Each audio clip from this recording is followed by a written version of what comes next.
Elle accompagne vos nuits. La libre antenne, Caroline Veil sur Europe 1.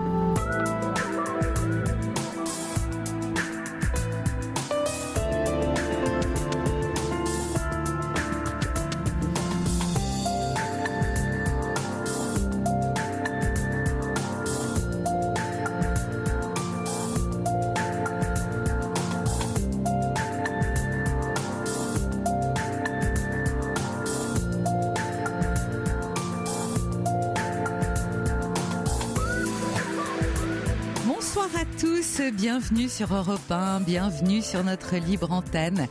J'espère que vous allez bien parce qu'on va passer 2 heures ensemble. C'est notre libre antenne, bien sûr. Le 39 21, notre numéro d'appel. À composer dès à présent si vous avez une question brûlante par ce grand froid ou une actualité personnelle un peu mouvementée.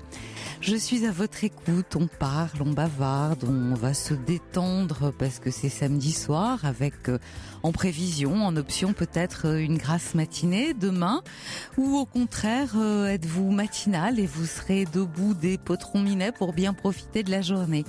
Voilà, donc parlez-moi de vos projets, parlez-moi de vous, parce que c'est le but de cette émission, comme vous le savez, se raconter, partager. Et que toute la petite équipe est là avec moi ce soir. Fabrice, merci à lui, qui réalise avec talent et brio cette émission. Et puis Thomas, Corentin aux commandes du standard, inépuisable de gentillesse, qui vont vous accueillir tout au long de la soirée. Donc, petit résumé, 39 21, notre numéro pour me rejoindre et passer avec moi à l'antenne. 7 39 21, en commençant par le mot nuit pour vos SMS. Vos mails, dernier moyen d'accès sur notre site europe1.fr. Et on va commencer tout de suite cette émission avec Laure. Bonsoir Laure. Bonsoir. Bon, moi j'espère que j'ai pas un peu plombé l'ambiance, moi, parce que... Non, y a rien qui plombe, on est là, on bavarde, et puis oui. On voit ce qui se passe. Hein, non, mais je voulais avoir votre conseil, puisque ça va peut-être paraître un peu décousu, parce que en fait, moi, j'ai un peu une histoire à la Johnny Hallyday, mais c'est pas tout à fait pareil. Mais ah mon bon père, c'est pas du tout pareil, mais mon père était un homme assez riche, il habite aussi à Los Angeles, et si vous voulez, cette histoire m'a rappelé un peu qu'il y a 30 ans en arrière, ma mère avait eu 3 millions du vivant de mon père, qu'elle avait partagé avec ma sœur, et que moi, j'avais jamais rien eu. Ah bon ? Et que finalement, des années après, je me suis retrouvée licenciée, je me suis retrouvée un peu dans cette famille malmenée, et qu'aujourd'hui, si vous voulez, j'ai dû aller avec mon avocate au juge des affaires familiales, malgré que j'avais une famille aisée. Le juge a donc demandé à ma mère de m'accueillir, enfin c'est pas très gai. Quel que soit mon âge, on peut être licencié à tous les âges d'ailleurs. Qu'est-ce que vous faisiez, Laure ? Comment ? Qu'est-ce que vous faisiez comme métier ? En fait, j'étais assistante chez des avocats. Oui. Et un jour, elle m'a dit, je veux voir votre gueule, alors taillez-vous, quoi. Ah oui, c'était pas très sympa. Ouais, bon, j'étais au prud'homme, j'ai gagné, mais là n'est pas la question. J'étais assez fière 5 ans après, mais enfin sur le moment, je savais pas trop où aller. J'ai dû quitter mon appart, puis je pensais pas à l'accueil de la famille, et du coup c'était une catastrophe. Et j'ai passé d'une galère en galère, jusqu'à ce que ma sœur me dise, écoute, trouve-toi un appart parce que sinon tu vas te retrouver à la rue. Alors bon. Je me suis dit, toujours gentil, quoi. J'étais vraiment traumatisée, mais sur le moment, j'étais pas trop fatiguée. C'est le licenciement qui vous avait traumatisé comme ça ? Je pense que oui, puis d'aller au prud'homme, c'est jamais très gai, vous savez, c'était long, j'aurais mieux fait de continuer peut-être ma route sans m'arrêter par... Oui, le licenciement, on n'est jamais pareil, enfin moi, ça m'était jamais arrivé, de telles humiliations, bon, voilà, c'est insupportable, quoi. Ça a changé ma vision de la vie, hein. C'est sûr que je m'en suis jamais vraiment remise. Après, j'ai gagné, mais quel que soit, même ce qu'on gagne, finalement, j'ai bien gagné, mais l'argent ne compense rien dans le fond, et voilà. Bon.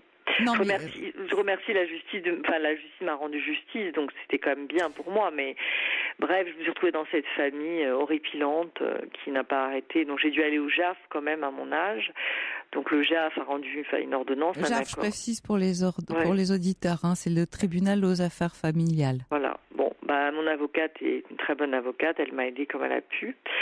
J'ai été hospitalisée. Ensuite, bon, voilà, j'ai été au JAF où ma mère a dû accepter de me recevoir, de gré ou de force. Et puis finalement, entre ma mère et ma sœur, alors j'ai toujours habité Paris 7e pendant 20 ans, donc j'étais très autonome. Donc entre ma mère et ma sœur, j'étais un peu paumée parce que j'avais perdu toute indépendance. Et tout d'un coup, je me suis dit, moi j'ai habité en Allemagne, j'ai habité dans l'Est, donc je vais retourner dans l'Est puisque c'est pas très cher. J'aurais préféré aller sur la Côte d'Azur, mais bon, vu les billets de train et tout, et là je me retrouve dans une région où je me suis aperçue qu'il n'y avait aucune infrastructure de transport extramuros. Donc moi, comme l'auditrice, une fois que j'avais appelé, je suis à moitié morte ici, parce que de toute façon, j'ai aucun avenir ici professionnel possible. Donc voilà, je suis comme l'auditrice qui avait appelé. Alors sinon, j'ai un autre choix, c'est de revenir à Paris et de faire valoir mes droits par rapport au JAF et de rester chez ma mère et de travailler. Et puis ma mère, en fait, elle me demande toujours de l'argent. Mais pourquoi elle vous demande de l'argent alors qu'elle en a eu beaucoup ? Elle en a eu beaucoup, mais maintenant elle en a plus, donc c'est moi qui... Attendez, vous voulez dire qu'elle a tout dépensé ? Oui. Waouh. Ah ouais, avec ma sœur et elle, et moi j'ai toute la famille contre moi, et aujourd'hui je me suis fâchée, j'ai dit que j'en avais ras-le-bol. Enfin peut-être que l'affaire de Johnny, quelque part mon père habite aussi Los Angeles, n'a rien à voir, mais je me suis dit mais il y a quand même des trucs qui vont pas dans les familles. Moi j'ai rien eu non plus, qu'est-ce qui s'est passé? Ma mère aurait pu me donner, je sais pas, un peu d'argent, oui. Quelques milliers d'euros. Enfin, à l'époque, c'est mon beau-frère qui m'a dit. Et ma sœur, qui arrête pas de m'insulter. Écoute, et pourquoi est-ce que vous ne vous êtes pas battue à l'époque ? Parce qu'en fait, moi, l'argent m'intéressait pas tant que ça. C'est mon beau-frère qui m'a dit que... Je sais que ma mère avait vendu l'appartement, mais moi, j'ai pensé que si on me donnait rien, c'est qu'on... De toute façon, j'avais bien compris que ma mère préférait ma sœur depuis longtemps. C'était acquis dans la famille. Donc, moi, j'ai rien demandé. Mais là, étant donné que j'ai été en difficulté, la coupe commence à être pleine. Ma sœur, elle me dit, écoute, si tu trouves pas de boulot... En fait, ça fait 6 fois que je démissionne, donc je suis un peu inquiète. 6 fois que vous démissionnez ? Ouais. On me prend, mais je m'en vais. Que ce soit un poste cadre, mal payé, peu importe. Enfin, je pars, j'arrête pas de pleurer et je m'en vais. Je peux pas, j'arrive plus à... Mon amie avocate me dit, je pense que tes blessures d'enfance, tu t'as beau essayer de les guérir, ça marchera pas. Et dites-moi alors, si tout simplement, vous alliez voir quelqu'un pour vous aider, parce que oui, elle m'aide beaucoup, ma psy. Mais elle m'a beaucoup aidée, mais comme on a refait tout mon chemin de vie, c'est un peu douloureux quand même de repasser tout ça en revue. Et puis là, je pense que lundi, je vais aller chez un généraliste pour prendre une médication en plus, parce que mon médecin psychiatre est à Paris, mais là, je suis dans l'Est de la France et j'aurais dû aller chez le médecin vendredi, et puis là, je me sens de plus en plus mal, et je pense que lundi, je vais aller voir le médecin, mais... C'est vrai que pour moi ici j'ai aucun avenir. À Paris, je suis dans la famille, donc du coup, j'ai plus d'avenir pour moi, quoi. Et parce que dans la famille, évidemment, j'ai le jugement des affaires familiales, mais bon. Et qu'est-ce qu'il dit ce jugement ? C'est-à-dire qu'il vous autorise, il demande, c'est une injonction, j'imagine un devoir de secours. Oui, voilà. Pour que vous alliez habiter chez votre mère, que vous ayez un toit au-dessus de la tête, et en même temps, vous ne pouvez pas la supporter, ni elle, ni votre sœur. C'est un peu ça l'idée générale, si j'ai bien compris. C'est un peu ça, mais ma mère, en fait, maintenant, elle cherche plus tellement d'histoire. Elle accepte parce qu'elle a compris qu'elle avait plus trop le choix. Mais bon, moi, si vous voulez, évidemment, quand je suis dans cette ambiance, ça me rappelle comme des mauvais souvenirs, et donc j'ai du mal à travailler quand même, parce que je me dis, je vais rentrer dans une ambiance pas terrible. Alors là, moi, en fait, j'ai travaillé dans une boîte de luxe. J'ai voulu partir, et puis finalement, je me suis dit, vaut mieux que je rentre chez moi. Et puis, une fois que je suis arrivée chez moi, je me dis, mais ici, de toute façon, Alors du coup, vous ne savez pas quoi faire de vous, en fait. Non, je sais pas quoi faire de moi. Alors, du coup, le boulot, là, c'était pas assez bien payé, mais là, j'ai dit à ma mère aujourd'hui, moi, je vais pas mourir dans ce cimetière, donc comme il n'y a pas de transport, moi, si jamais je retrouve un travail à Paris, j'ai avancé des salaires, je vais être obligée de rentrer travailler à Paris, puis de revenir chez moi le week-end à 1h15 de Paris, parce que là, je sais pas, sinon, je sais pas. Donc tous mes rêves sont, mais j'ai dû me séparer de 2 amis aussi qui buvaient de l'alcool. Donc j'ai beau aller aux Al-Anon, aux alcooliques anonymes, disons que ça, j'ai pas réussi à me réintégrer dans la société à cause de l'alcool aussi. Ah, vous avez tendance à boire ? C'est mes compagnons qui buvaient, moi non. Mais on est malade quand on est avec des alcooliques. Alors, il y en a un qui est très équilibré à l'étranger, alors lui ça va, il fait. Puis l'autre à Paris, enfin c'était la débandade et puis maintenant on se croit que on va se séparer définitivement. Bon, aujourd'hui c'est un peu triste, mais dans quelques mois peut-être que ça ira mieux. Alors je continue mes recherches d'emploi, mais bon, sans vraiment y croire. Alors je me disais des fois quand on n'a plus d'espoir, est-ce qu'on peut en avoir quand même, quoi? Parce que moi, En fait, vous êtes complètement désespéré. Ouais, enfin, je suis dans la désespérance, hein, oui, vraiment. C'est comme si j'étais recluse. Pourtant, je crois que j'ai beaucoup de qualités, j'ai un bon CV, je parle plusieurs langues. Enfin, il y avait 6 personnes qui m'ont pris, mais non, mais voilà. Vous avez démissionné 6 fois parce que en ce moment, vous êtes instable. Bah, je suis surtout très malheureuse, quoi. Oui, c'est ça, exactement. Parce que bon, j'ai toujours, je suis restée 20 ans dans le 7e dans mes appartements, j'ai toujours fini mes contrats auparavant, mais là, vraiment, ça m'est jamais arrivé. Vous avez toujours travaillé dans un cabinet d'avocats? Non, j'ai travaillé pour des grands dirigeants d'entreprises, j'ai même travaillé à la télé pour des directions générales, enfin, travaillé pour Airbus, enfin, j'ai vraiment travaillé pour des gros groupes où je donnais une entière satisfaction. Je travaillais comme traductrice de l'allemand vers le français, j'ai fait plein de choses, et là, je peux plus rien faire parce que ma famille m'a dévalorisée pendant 40 ans aussi. Et le fait de revenir chez eux, bah, c'est rebelote. Ma sœur me dit que je suis bonne à rien. Bah, trouve-toi un mec. Qu'est-ce Puis qu'elle là, fait, j'en ai eu votre sœur? Comment? Qu'est-ce qu'elle fait, votre sœur? Bah, ma sœur, ça fait 14 ans qu'elle travaille dans une grosse boîte américaine, et puis du coup elle se croit tout permis, et puis même par exemple elle donne de l'argent à ma mère, elle déclare aux impôts, mais moi elle me dit que si je donne de l'argent à maman, il faudra pas que je déclare. Enfin vous voyez, elle me donne des ordres en permanence, puis là aujourd'hui j'ai piqué une colère, j'ai dit bon... C'est votre sœur aînée ou pas? Non, elle est cadette. Elle est cadette. Comment ça se fait alors qu'elle ait cet ascendant sur vous? Ben en fait, elle a un ascendant sur tout le monde. Je crois que tout le monde a peur d'elle. Et puis, mon père aimait beaucoup Mon père est un homme très riche, donc elle a hérité. Enfin, elle aime l'argent, donc elle domine son monde. Enfin, les gens ont peur de s'opposer à elle. En tout cas, je vois pas très bien ce qu'elle a de charismatique. En tous les cas, les choses sont claires. Personne n'a envie de s'engueuler avec ma sœur.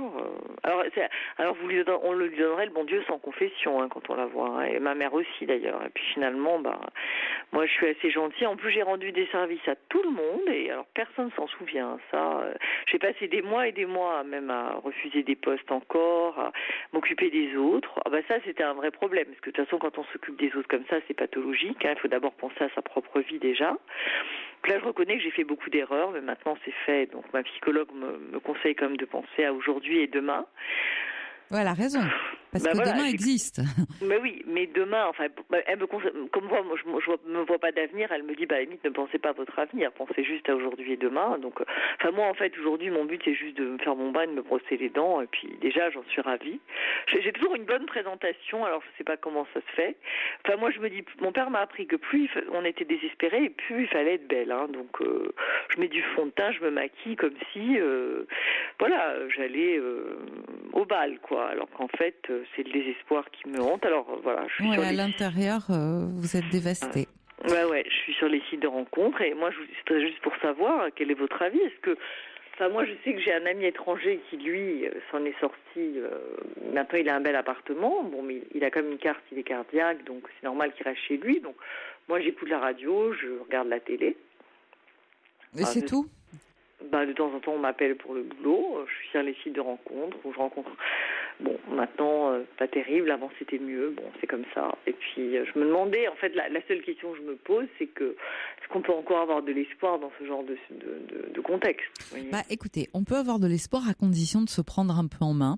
Je suis contente parce que j'ai l'impression que c'est ce que vous êtes en train de faire. J'essaye en tout cas. Mais oui, parce que vous avez bien sûr, vous savez de quoi il est question. Je pense que vous êtes vraiment profondément déprimé. Donc c'est une bonne idée que d'aller voir un médecin qui va vous donner ce qu'il faut pour essayer de remonter la pente. Et je crois que tant que vous n'avez pas pris un traitement, c'est compliqué pour vous d'aller mieux. Parce que voyez-vous, le traitement va vous permettre d'appréhender autrement la situation. Là, toute seule comme ça, on vous entend, on se dit mais c'est une catastrophe. Effectivement, elle est en pleine panade. Et c'est vrai. D'ailleurs, c'est pour ça que vous appelez. Mais ça peut être autrement. Vous avez des capacités. vous savez faire des choses, vous avez déjà été embauché, vous avez une très bonne présentation, c'est vous qui l'avez dit, vous parlez plusieurs langues, et Laure, vous êtes jeune, hein, contrairement à ce que... J'ai 55 ans quand même. Ouais, mais vous êtes jeune, vous êtes D'accord, jeune. mais je voulais vous demander quand même, moi j'ai décidé de relancer mes recherches à Paris, le juge m'ayant donné une autorisation, moi je me dis que ma mère le veuille ou non, je reviendrai à Paris travailler. Exactement, exactement. Je m'en fous de ma mère, je rentre chez moi le week-end et la semaine je serai à Paris, c'est exactement. tout. Hein. Laure, excusez-moi, on s'interrompt quelques instants, on se retrouve tout de suite après, d'accord? Le temps d'une pause pub. D'accord, oui. Laure, vous êtes là? Oui. Enfin, pour conclure, moi, je me disais que j'allais comme m'imposer à Paris, parce que si je retrouve quelque chose à Paris, je n'aurai pas le choix. Écoutez, de toute façon, moi, ce qui m'intéresse, c'est que vous ayez un toit au-dessus de votre tête. Donc, effectivement, oui. Quel âge elle a, votre maman? Elle a 78 ans maintenant. Bon, écoutez, je pense que vous pourriez essayer de cohabiter, comme vous le dites, vous rentrez chez vous le week-end, histoire de récupérer pendant 2 jours et de respirer un peu, surtout, c'est ça le plus important. Et vous essayez, oui, c'est vrai, de regarder si vous pouvez trouver un travail, parce que vous savez comme moi que le travail, c'est la clé de votre indépendance. Que si vous avez ça, vous allez pouvoir vous organiser, peut-être pas forcément retourner dans un appartement dans le 7e tout de suite, mais ça sera votre indépendance, et pour vous sentir bien, il n'y a pas mieux. Oui, c'est sûr. Mais tant que vous ne serez pas rééquilibré par un traitement, je vois pas que vous puissiez. Non, je pense pas. Non, là, je pense que j'ai atteint le niveau de non-retour. J'arrête pas de pleurer tout le temps. Donc oui. Mais vous pensez quand même que finalement j'ai pas le coupé. Moi, j'ai l'impression que j'ai coupé le cordon. Mais malheureusement, si j'ai pas de travail ici, je suis bien obligée de rentrer à Paris puisque j'ai pas de véhicule ici. Si j'en avais un, ça serait réglé, mais j'en ai pas. Du coup, à Paris, il y a des transports. Moi, j'ai toujours travaillé à Paris. Et qu'est-ce que vous feriez ici avec un véhicule? Vous n'avez pas de travail. Vous m'avez dit ici, il y a plein de travail si vous avez un véhicule. C'est que simplement, il n'y a pas d'infrastructure de transport pour aller vers le travail. Ils n'ont pas mis de bus, donc il n'y a rien. C'est-à-dire qu'intramuros, c'est super bien desservi, puis dès que vous sortez de la ville, il n'y a plus rien. Ça, ils ont reconnu que c'était un problème, mais moi, j'ai mis longtemps à m'en apercevoir. Et au bout de du 15e refus, quand on m'a appelé, j'ai compris que, voilà, je me suis... Mais dites-moi, vous ne le saviez pas avant de vous installer là-bas, qu'il n'y avait pas de transport? Vous êtes parti là-bas sur un coup de tête? Alors, j'ai habité en Allemagne, à Saarbrück. J'ai habité à Metz à 18 ans. Je me suis dit, comme c'est pas cher, ma sœur me demande de foutre le camp. Moi, j'ai pas trop de choix. J'ai pris un peu le premier logement que je trouvais dans l'Est. Je suis germaniste, en plus. Donc, ça... Mon allemand est quand même beaucoup plus utile là-bas qu'à Paris, mais finalement j'avais pas prévu cette configuration où il n'y avait pas de transport. Après, moi je vais pas refaire le monde, mais ça m'a été confirmé, un problème qui date depuis des années, il n'y a pas de transport extramuros. Donc c'est-à-dire si vous n'avez pas de véhicule, vous êtes au bord de la route, et c'est vrai que moi j'ai pas l'habitude comme de rester comme ça au bord de la route, et là je commence vraiment à déchanter sérieusement, et à la fois je suis en colère, mais ma psychologue m'incite quand même au calme. Mais j'entends que vous êtes très en colère, vous en voulez. J'ai l'impression que vous à la terre entière, et en même temps la terre entière n'est pas responsable. Vous n'en voulez pas forcément aux bonnes personnes. Oui, mais là, par exemple, il y a beaucoup de gens au chômage, donc pourquoi pas mettre des transports, vous voyez. Mais enfin, ça, c'est un autre sujet, on va pas changer le monde. Moi, tout ce que j'ai dit, c'est que j'ai fait une enquête maintenant. Il n'y a pas de transport. Ça serait Strasbourg ou Paris. Maintenant, Strasbourg, je crains que j'ai pas la mentalité d'une provinciale. Je pense que ça va pas être ma came non plus. Donc, vaut mieux que je revienne où j'ai toujours travaillé. Alors après, ma mère, vous pensez que vous qui connaissez le JAF, enfin, moi, j'ai une ordonnance du juge, donc le juge ça me protège quelque part, non, quand même, parce que ma tante, elle me dit, tu nous fais chier avec ton ordonnance, de faire voir. Dites-moi, il y a une violence dans votre famille absolument incroyable. Qu'est-ce que c'est que ces façons de vous parler? Ça, je ne sais pas, madame. Moi, je ne sais pas. Moi, j'ai toujours vécu 20 ans dans le 7e. Mes grands-parents étaient très aimants. Mon beau-frère. Mais qu'est-ce qui a provoqué toute cette violence? Qu'est-ce qui s'est passé? Je pense que c'est tout simple, en fait. J'ai le caractère de mon père, et ma mère ne s'entendait pas avec la famille de mon père. C'est-à-dire qu'en fait, moi, mon père était italien, et ma mère détestait la sœur de mon père. Et moi, je suis le portrait craché de la sœur de mon père. Et vous croyez que c'est à cause de ça? Mais quand vous étiez un bébé, une toute petite fille, elle n'a pas pu se dire c'est le portrait craché de sa sœur. Il y a forcément... J'ai un mauvais caractère quand même. Hein. Comme du coup mes parents s'engueulaient beaucoup, j'étais très vite déstabilisée et j'étais très vite une enfant difficile. Hein. J'étais délurée, j'allais avec des hommes, je m'énervais beaucoup et ma mère avait des problèmes avec moi. Hein. Puis mon père nous a maltraités un peu toutes les deux. Après, il est très vite parti, mon père. Il était bon, mais il supportait pas ma mère. Il est très vite allé avec d'autres femmes. Donc on peut pas dire qu'il a été très violent très longtemps, mais je reste marquée par ça, comme dit mon avocate. Est-ce que vraiment tu arriveras à passer à autre chose? Parce que je pense que pour certains, la résilience ne s'opère pas, malheureusement. Et moi, il faut avoir été aimé dans son enfance. Est-ce que vous avez le sentiment d'avoir été aimé un moment? Je crois pas. Par mes grands-parents, oui. Oui. Oui, mais j'ai été adorée par mes grands-parents, c'était ma vie. Et d'ailleurs, je devais travailler en Allemagne, je suis jamais partie puisque ma grand-mère était malade. J'ai été aimée peut-être par mon beau-frère, par mes grands-parents, mais à partir du moment où ma grand-mère est morte, je lui avais demandé de rester. Et quand elle est morte, j'ai su que qu'il n'y avait plus de famille, quoi. C'était fini. Enfin, souvent, quand quelqu'un qui est moteur part, après, il n'y a plus la famille d'élite, et c'est dans toutes les familles comme ça, beaucoup de familles. Non, je veux dire, vous avez une famille où j'ai l'impression qu'il y a beaucoup de conflits non réglés.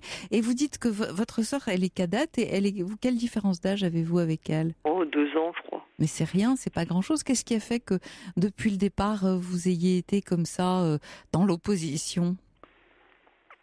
Je pense qu'elle a voulu se substituer à mon père qui était absent, donc elle a pris les comptes en main, les comptes de mon père. Non, mais quand elle était enfant, elle n'a pas tout de suite pris les comptes. Quand elle était enfant, elle était assez facile. Ma sœur, elle plaît à tout le monde, elle est parfaitement formatée pour le monde environnant. Alors elle, c'est le contraire de moi. Elle plaît à tout le monde, elle s'entend avec tout le monde. Ma mère, je vous dis pas, en 78 ans, elle ne s'est jamais engueulée avec personne, enfin toutes les deux. Enfin, elles s'entendent avec tout le monde, mais moi, elle me mène une vie noire. Hein. Donc à tel point que j'ai été même hospitalisée d'office, et que quand je suis rentrée à l'hôpital, les médecins m'ont dit, sachez que quand on rentre comme ça à l'hôpital, c'est qu'on n'a même pas d'entourage. Hein. Donc moi, je vous donne un conseil, occupez-vous de vous à l'avenir, de votre CV. On voit bien que vous êtes tout à fait normal, vous sortirez bientôt. Et puis, oubliez votre mère, hein, parce que je pense qu'il y a un gros problème. Hein. Il faut vraiment penser à vous maintenant, parce que vous êtes vraiment en danger si vous continuez. Vous n'avez pas d'entourage. Alors moi, j'ai toujours cru que j'avais des amis, mais enfin, finalement, mes amis, j'étais SOS Amitié pour tout le monde. Maintenant, si je décide de m'occuper de moi, je pense que les gens vont se désintéresser. Bon, c'est comme des amis que j'ai depuis 25, 30, 40 ans, donc on ne peut pas dire qu'aujourd'hui, c'est un grand jour pour moi. Enfin, vous savez, les trahisons, ça arrive à tout le monde. Alors, je pense qu'avec ma psychologue, on va essayer de le prendre bien. Mais effectivement, je pense que là, la médication s'impose, parce qu'il y a un peu trop de choses pour que j'arrive à survivre. Bah oui, vous êtes submergé, complètement submergé, vous savez plus. Là. Mais bien sûr, c'est important, et puis c'est important que vous vous repreniez en main, que vous laissiez le traitement agir. À mon avis, c'est ce qui va vous permettre. Pour quelques mois, oui. Mais voilà. Mais par contre, de rester tranquille. Si le juge a fait une ordonnance, si j'ai du travail à Paris et que j'ai l'argent pour faire des allers-retours. Attendez, je vais vous dire quelque chose. Le travail à Paris, d'abord on prend le traitement, ensuite tranquillement vous trouverez un travail quand vous serez, j'ai envie de dire, stabilisé. Parce que là, c'est vrai que ça part un peu dans tous les sens. C'est pas de votre faute, mais vous savez plus où vous en êtes. Vous cherchez désespérément. On est à Paris. Et là, mon médecin généraliste est parti. Il a pris la poudre d'escampette et sa remplaçante vient d'arriver. Donc moi, j'ai attendu. J'aurais dû y aller vendredi, mais je la connais pas, cette dame. Donc moi, oui, mais enfin, elle va tout de suite comprendre votre état. Vous allez lui raconter. Oui. Et je pense que elle est médecin, donc même si elle est remplaçante, je veux dire, elle a son diplôme, elle sera tout à fait à même de vous donner ce qu'il faut. Oui, non, mais je crois que j'ai un trouble anxieux généralisé, surtout aussi. Et moi, en fait, c'est normal. En fait, je pense que du moment que je me fais ma douche et que je me brosse les dents, pour moi, c'est déjà une victoire. Vous voyez, vous en êtes là. Oui, bien sûr, j'entends. C'est-à-dire que vous êtes, en attendant, vous avez dit quelque chose d'important. Vous êtes capable de vous maquiller, vous êtes capable de sortir, et c'est déjà ce qui m'intéresse. Mais j'ai l'impression que vous êtes totalement excentré, donc isolé du monde, coupé, et vous savez plus du tout à quel sein vous vouez. Ouais, mais cette famille, qu'est-ce que je dois en faire de cette famille qui n'existe? Enfin, dans le fond, elle n'existe plus pour moi, de toute façon maintenant. Donc moi maintenant, c'est clair que si Écoutez, vous n'avez pas d'autre choix pour l'instant, Laure. C'est pas en option. Bah là, j'habite chez moi. De toute façon, j'ai un chez moi. Je suis fiscalement domiciliée en Lorraine. Je suis pas chez ma mère. Mais s'il faut revenir travailler à Paris, je lui ai dit que je reviendrai. Mais elle s'y oppose pas. Franchement, elle me dit tu peux revenir. Mais enfin, elle est pas très heureuse. Mais Bon, elle vous accueillera. Après Oui. tout, vous aurez un toit. Vous allez vous reprendre en main, prendre quelques mois pour ça. Et dans quelques mois, la situation sera différente. Donc Mais vous là, pensez que aujourd'hui, le travail n'est pas prioritaire actuellement. C'est plutôt la non. prise de médicaments. Oh, tout à fait. C'est pas la peine de chercher un travail. Vous ne le tiendrez pas. Regardez, vous venez de démissionner 6 fois de suite. C'est Oui, pas parce oui. que vous n'avez pas trouvé de travail. C'est parce que vous n'arrivez pas à poursuivre. Vous n'êtes pas en état. Tout simplement, vous n'êtes pas en état. Je suis très malheureuse, ouais. Voilà. Et quelquefois, il faut accepter qu'on n'est pas en état et qu'il faut faire une pause, un moment dans sa vie, pas forcément des années, mais quelques mois. Ça s'impose. C'est nécessaire de façon à ce que vous puissiez avoir une autre vision de la vie, parce que là, la vision que vous avez, elle est désespérée, vous êtes en pleine détresse, vous savez plus à quel sein vous vouer. C'est urgent que vous soyez suivi. Et l'hôpital, ce serait une solution, parce que bon, j'ai un psychiatre à Paris qui pourrait m'hospitaliser, mais moi, je pense pas que j'en suis à ce stade-là. J'apprendre un médicament en ville. Écoutez, commencez par prendre le médicament, et D'accord. puis si vous voyez que ça n'a pas d'effet, rien ne vous empêche d'aller voir votre psychiatre qui saura beaucoup mieux, lui, que moi, hein, bien sûr, juger de la situation. C'est pas l'un n'exclut pas l'autre, mais commencez déjà par aller voir un médecin qui puisse vous aider à vous apaiser, à retrouver un petit peu d'équilibre. Et si ça ne se passe pas, oui, bien sûr, ça s'imposera d'aller retourner voir votre psychiatre. Mais est-ce que vous pensez juste que rester dans un endroit où il n'y a aucune possibilité d'emploi, jamais... Non, mais attendez, coupé du monde, aucune possibilité d'emploi et aucun moyen pour vous de sortir de chez vous, je pense que c'est juste mission impossible. Oui, c'est ça le problème. Voilà. C'est mission impossible. J'ai compris le vous problème. allez dépérir. Il faut rentrer à Paris, quelles que soient les conditions. De toute façon, le médicament vous aidera à supporter.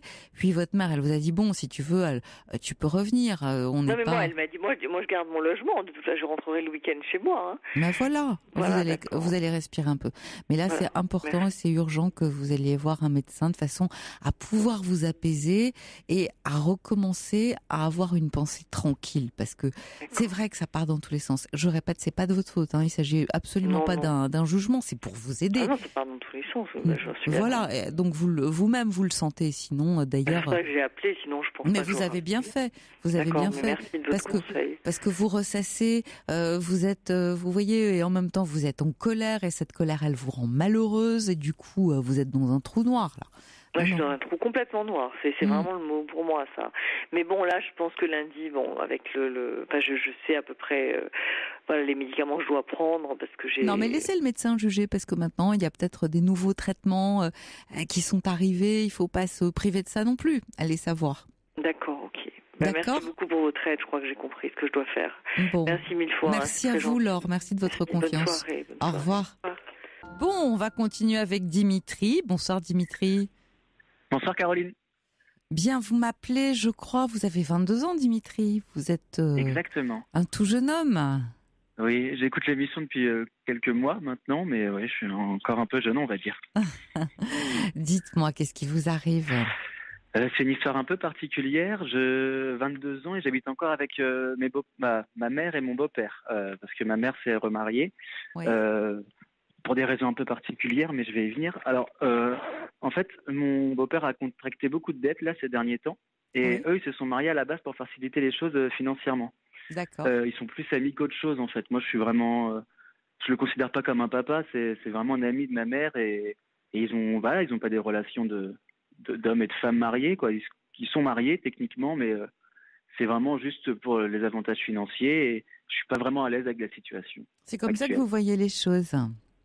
Bah non, c'est un contrat clair. Enfin, mes parents sont séparés il y a 10 ans. Moi, j'avais 12 ans à l'époque. Ouais. Et ils sont ensemble depuis 6 ans.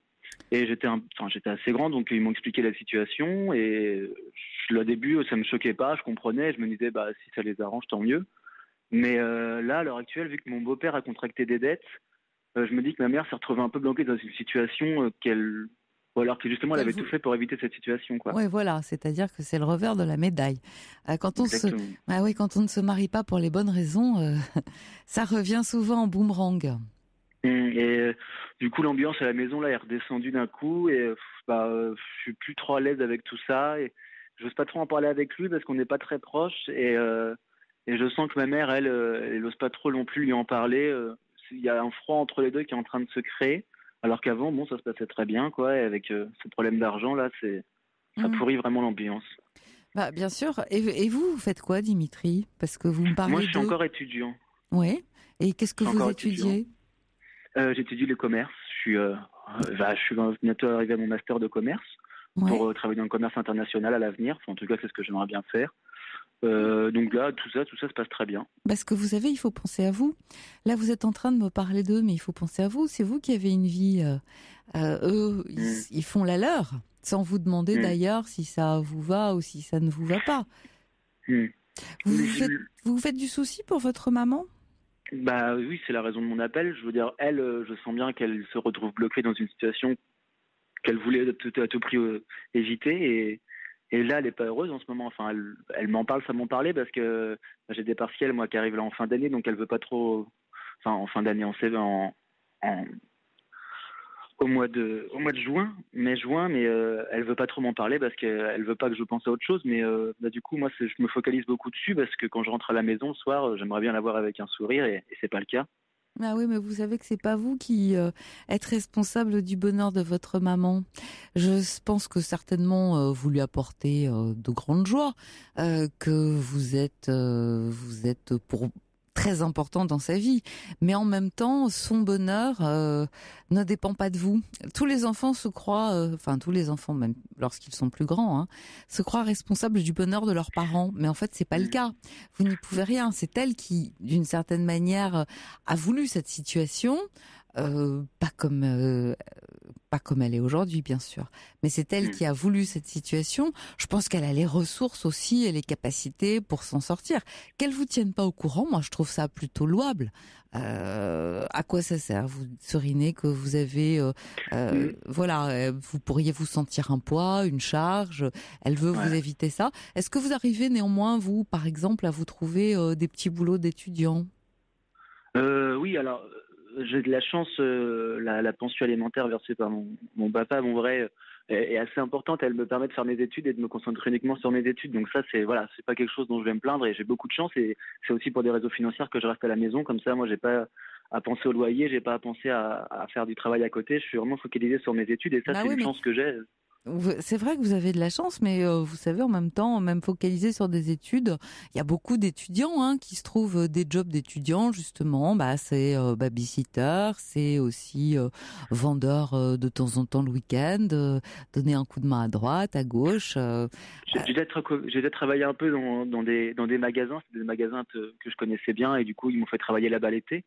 Ça m'est arrivé, mais pendant les années de septembre à juin, on va dire, j'essaye de ne pas travailler à côté. Ouais, vous êtes sérieux? Mais c'est si difficile que ça, ces études? Ça vous laisse pas de temps de libre?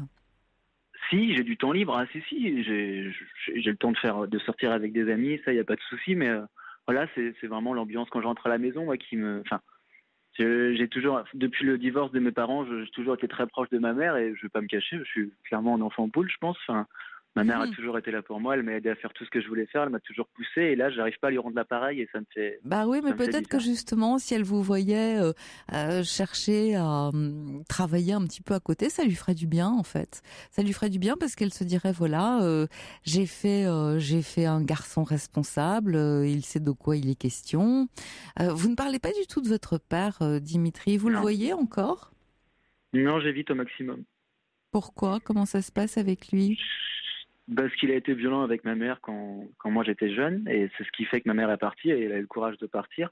Moi, il m'a jamais levé la main dessus, mais bon, c'était quelqu'un de taiseux et qui s'intéressait pas à nous, même pas du tout, pour être honnête. Donc taiseux, mais violent. Exactement. Indifférent, mais violent. Et violent avec avec ma mère. Mais vous avez des frères et sœurs? J'en ai 2. Ah bah c'est déjà. J'en ai 2. C'est déjà pas rien. Ils sont grands, ils sont partis. Mon grand frère, lui, qui a déjà 28 ans, habite dans le sud de la France, à côté de Nice, dans un petit village. Et ma grande sœur, elle a 32 ans et elle fait sa vie à côté aussi, mais elle est toujours à Paris. Et ça serait pas judicieux éventuellement d'aller chercher un peu de réconfort auprès d'eux, peut-être que vous pourriez leur parler de vos problèmes. Alors, en fait, eux ont un peu plus subi la violence de mon père et du coup se sont un peu éloignés de ma mère parce que moi, comme j'étais petit, elle est partie quand j'étais petit. Donc, Enfin, petit, vous c'est aviez 12 l'avantage ans. que j'ai eu. Oui, enfin, oui. Mais c'est-à-dire, la période que j'ai vécue avec mes parents, moi, j'étais le plus jeune et du coup, je pense que j'ai été préservé par rapport à ma jeunesse, par rapport aux deux autres, que eux, ouais, ont plus subi la colère de mon père, en fait. Ouais. Et Donc, ils n'ont ils plus aucun s'éloignent un peu. rapport avec votre père non plus. Mais quels sont les rapports que vous avez avec eux, vous? Moi, j'appelle souvent mon grand frère. Ouais. Parce que c'est une sorte de repère pour moi, le fait qu'il soit loin, il est parti il y a 4 ans maintenant. Ça m'a fait bizarre, mais il a voulu construire quelque chose d'autre et s'éloigner un peu de tout ça, donc je l'ai compris. Mmh. Et ma sœur, on s'envoie des messages de temps en temps, mais elle a sa vie. J'aime beaucoup mon beau-frère, donc c'est une chance que j'ai. C'est quelqu'un de bien, je pense, pour elle, donc elle fait sa vie et je la comprends totalement. Oui, voilà, en fait, mais peut-être que vous pourriez essayer d'aller voir votre... Il n'est pas à Paris, votre grand frère? Non, mon frère, il est à côté de Nice, dans le sud de la France. Ma sœur est Dommage. encore à Paris. Ouais, bah, j'y vais l'été. Je suis allé l'été dernier encore, donc c'était sympathique, mais j'ai pas envie de non plus lui mettre ça. C'est pas ses, enfin, Oui, vous avez envie de vous dit tout à l'heure que débrouiller c'était tout pas mes seul. problèmes, mais du coup c'est pas les siens, quoi. Enfin oui, Mmh. c'est comme si je voulais que ça. Bah, Je voulais c'est-à-dire que préserver. le problème de votre maman n'est pas le problème de votre frère non plus, on est bien d'accord là-dessus. En revanche, entre frères, quelquefois, ça fait du bien de se retrouver, de pouvoir partager des choses ensemble, de pouvoir se téléphoner, se raconter. Vous voyez, pouvoir avoir un soutien familial, parce que j'ai l'impression que malgré tout, vous n'en avez pas beaucoup. Vous avez l'air d'avoir une maman qui en ce moment est un peu démunie, qui se retrouve, on va dire, fragilisée. Totalement. Fragilisée à tel point que vous appelez en vous demandant comment vous pourriez faire pour aider. Peut-être que appeler votre frère pour lui faire part tout simplement de votre quotidien, ça serait déjà un soutien pour vous. Vous vous sentiriez moins seul. Ouais, j'ai pas. Je voulais vraiment pas lui parler de ça parce que je me suis dit que si maman voulait lui en parler, elle lui en parlerait. Et moi, de mon côté, je préfère, quand on parle, on discute de mes études, de ce que je compte faire après, et même de choses, enfin, de nos délires entre guillemets, de ce qu'on aime se dire entre nous. Des filles, par oui, exemple. aussi, oui. Bon, alors parlez-moi des filles. Parlez-moi des filles, Dimitri, parce que pour l'instant, vous avez évité le sujet. C'est pas évité, je l'ai pas abordé. Oui. Ça se passe bien. Je suis célibataire, mais on va dire que c'est une situation choisie. Oui, voilà, et c'est pas inéluctable non plus. Non, c'est juste que voilà, pendant mes études, là surtout c'est une année importante pour moi. Donc j'ai une relation l'année dernière qui avait duré 2 ans, qui s'est terminée en très bons termes. Donc ça reste une amie, on faisait les mêmes études, donc c'est aussi pour ça qu'on a décidé de se séparer. On se voyait un peu trop et je sais pas, c'est bizarre l'impression d'avoir déjà trouvé la femme bien alors que j'ai que 22 ans et que j'ai encore plein de choses à faire et à découvrir. Donc on était tous les deux d'accord pour se dire qu'il était peut-être un peu tôt pour continuer sur ce chemin-là. Donc on reste proches, mais voilà. C'est fou ça. Finalement, je suis souvent frappée par tout va bien, on s'entend bien, on est bien ensemble, mais on se quitte. On se quitte parce que finalement on est jeune. Comment vous expliquez ça? Nous, ça nous apparaît évident, honnêtement. Ouais, très bizarre, mais on était, enfin, je dirais pas qu'on n'était pas fusionnels, on avait des points de désaccord, on s'embrouillait souvent, mais enfin, ça se passait bien dans les grandes lignes, on avait les mêmes groupes d'amis, et c'est aussi ça qui a joué, le fait qu'on fasse les mêmes études, qu'on ait le même groupe d'amis, une impression d'être une espèce de copier-coller l'un de l'autre un peu trop parfait, qui moi m'a fait un peu peur, et de son côté aussi, je pense. Un peu et du trop coup, on parfait. s'est dit, en fait, ça allait trop bien. C'est ce que vous êtes en train de me dire. Facile. Ouais, c'était trop évident, trop bien, trop facile. Enfin, oui, non, mais alors, s'il y a des gens qui sont pas erreurs en amour, qui écoutent, ils vont se dire, c'est quoi ce petit con, mais. Non, mais pourquoi parlez pas de vous comme ça? Je veux pas que vous vous dévalorisiez comme ça. Ah non, J'essaye juste de comprendre que finalement, vous n'aviez pas envie d'être enfermé dans une routine. Et à 22 ans, vous aviez l'impression d'en avoir 86. Est-ce que je me trompe? Oui, c'est ça. On était bien, on était fusionnels, même si on s'embrouillait souvent. Enfin bon, voilà. Et on a l'impression que votre vie, elle avait pas d'éclat. Mais enfin, tout était parfait. C'est quand même pas banal. Fait, tout est parti du fait qu'on a décidé d'habiter ensemble parce qu'elle a un travail à côté et moi, je pouvais payer un petit loyer. Donc on s'est dit pourquoi pas. Elle a un travail à côté, hein. Ouais, elle a un travail à côté. Ah bah elle est courageuse. Oui, elle en a besoin aussi, donc c'est pour ça qu'elle le fait. Mais et du coup, c'est quand on a commencé à parler de ça que. Enfin, il nous a paru tous les deux évident qu'en fait, on pouvait peut-être se laisser du temps, chacun de son côté, pour apprendre à grandir seul et pourquoi pas se retrouver plus tard. C'est ma mère qui me dit souvent ça. Elle me dit toujours, c'est pas parce qu'on la quitte maintenant qu'on la retrouvera pas dans 15 ans, 30 ans, 40 ans. Donc, Ah bah oui, parti comme ça, effectivement, je me sens plein d'espoir, il n'y a pas de problème. Ouais. Vous êtes toujours amoureux. Oui, vous êtes toujours amoureux d'elle, Dimitri. Je sais pas si on peut parler d'amour. J'ai 22 ans, donc c'est un sentiment qui est très. Vous croyez qu'à 20 ans on n'aime pas, vous? Si, oui, on a beaucoup d'hormones qui se dégagent, mais de là à dire qu'on est amoureux, je sais pas. J'ai 22 ans. Quand je vois là, moi, tout ce que j'ai eu comme image de l'amour, c'était la relation entre mes parents, et ça me donne pas trop envie de tomber amoureux. Mais oui, je l'aimais bien, c'est sûr. C'est peut-être ça le problème. Peut-être que vous avez du mal à croire, et en même temps, je vous sens très idéaliste parce que vous avez commencé tout à l'heure par me dire ils se sont mariés pour des raisons d'argent, et moi, je trouve pas ça bien. Au départ, ça m'a pas gêné, mais aujourd'hui, ça me pose un problème. Donc peut-être que vous avez une vision idéale tellement haute que, au fond, c'est de vous engager qui vous pose un problème, parce que quand elle vous propose d'habiter ensemble, vous dites non, alors que tout va bien. Ouais. Alors, j'avais dit oui, et finalement, on a discuté, et dans la discussion, elle-même, elle s'est rendue compte, elle se dit la même chose. Enfin, elle compte prendre une année de césure un peu plus tard, dans 2 ans, pour aller faire un voyage. Elle a déjà commencé à planifier tout ça. Elle est très dans la projection, et c'est pas du tout mon cas. Elle est organisée. Ouais. C'est ce qui me plaisait chez elle. Elle apportait tout ce côté-là que moi j'ai pas. Moi, je suis plus comme disait ma mère, un branleur sympathique, mais je suis plus quelqu'un qui. Disons que vous vous laissez un peu porter par les événements, et peut-être que c'est ça aussi qui vous perturbe et qui vous mine un peu, parce que vous vous demandez comment vous pourriez faire pour l'aider. Ce que je vous propose, Dimitri, on va s'interrompre quelques instants, et puis je vous retrouve tout de suite après le journal, d'accord ? Tout de suite, ne raccrochez pas. Elle accompagne vos nuits. La libre antenne, Caroline Veil sur Europe 1.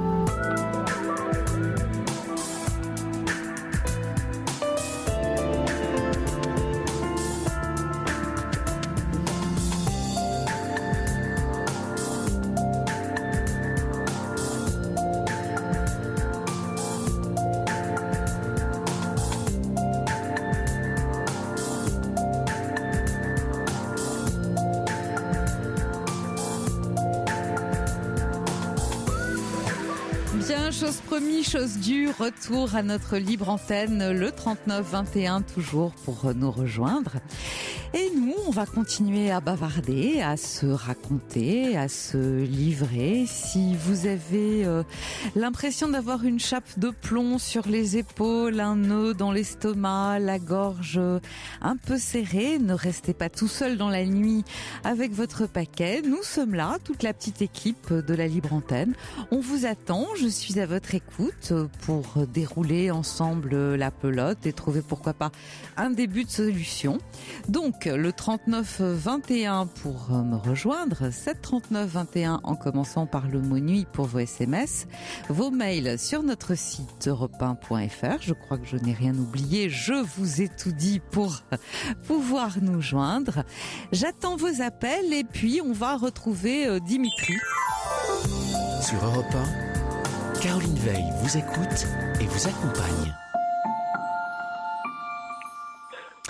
On va retrouver Dimitri. Dimitri, vous êtes là ? Oui, toujours. Bon, alors je résume un peu pour nos auditeurs qui nous prendraient en cours de route. Donc vous habitez chez vos parents, enfin quand je veux dire chez vos parents, c'est-à-dire votre maman et votre beau-père, qui sont, on va dire, dans les soucis financiers, puisque votre beau-père a contracté des dettes, que c'était un mariage, on va dire, plus ou moins non pas de convenance, mais disons qu'il leur allait bien à tous les deux, parce que peut-être qu'ils n'avaient pas envie de rester seuls. Enfin, ils ont pensé que ça serait bien de s'allier financièrement, et là aujourd'hui ils sont dans les soucis, et vous faites du souci pour votre maman. Vous vous demandez comment vous pourriez bien faire pour l'aider. Vous avez 22 ans, C'est ça, depuis tout à l'heure, vous les avez toujours. Bien. Dimitri, vous savez, moi, pendant le journal, je réfléchissais et je me disais, je suis désolée, peut-être, pardon, mais je vais insister un peu et peut-être que vous allez me trouver un peu lourde, mais je me demande quand même si vos études, elles vous laisseraient pas le temps de vous trouver un petit travail, ne serait-ce que pour vous donner à vous le sentiment de vous sentir fier. Et puis c'est une manière aussi de pouvoir aider votre mère, de la décharger aussi d'un souci, des études qui ont quelquefois un certain prix. Vous le savez comme moi. Hein, oui, surtout celle-ci. Surtout celle-ci. Parce que, comment vous dire, j'ai le sentiment que, bon, c'est sans aucun jugement, il n'y a pas de péjoration là-dedans, mais est-ce que vous ne vous laisseriez pas un peu vivre ? Me laisser vivre, je sais pas. Je profite de la vie un maximum et j'ai la chance de pouvoir en profiter. C'est vrai. Je suis un peu éloigné des problèmes, donc oui. Après, de là à me dire que je laisse vivre, je vois pas vraiment ce que vous voulez dire par là, mais je profite. Tout à l'heure, vous m'avez posé la question, vous m'avez dit comment est-ce que je pourrais peut-être un peu soulager ma mère. Encore une fois, est-ce que ça vous donne pas une image un peu dévalorisée de vous sentir impuissant à ne pas pouvoir l'aider? Et d'ailleurs, c'est pas ce qu'elle vous demande, on est bien d'accord là-dessus, elle ne vous le demande pas.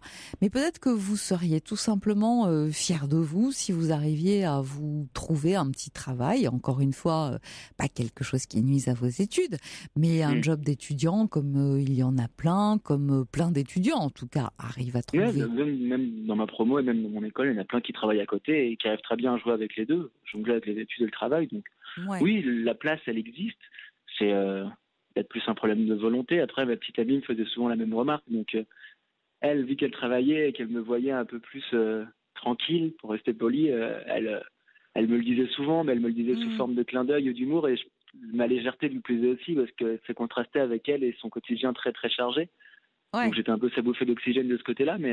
Oui, vous avez envie de le voir comme ça, j'étais sa bouffée d'oxygène.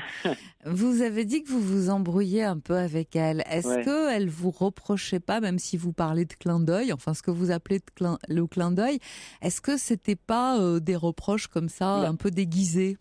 On va dire que je suis pas un très fan du conflit, ayant grandi dans le conflit. Je suis pas vraiment quelqu'un qui aime ça, donc j'évite à tout prix et...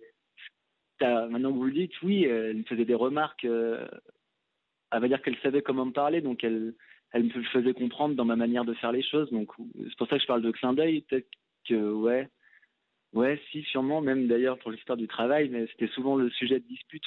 Et je mets des gros guillemets à dispute parce que je l'évite absolument et je préfère faire des petites blagues ou m'esquiver plutôt que être confronté à la dispute. C'est vraiment quelque chose que je déteste, avec quoi je suis pas à l'aise. Et c'était souvent le point de départ, oui, c'était souvent le fait que elle avait l'impression d'en faire beaucoup et moi pas beaucoup. Et ouais, elle se posait la même question sur le travail. Mais est-ce que vous n'avez pas tout simplement un peu de mal à grandir?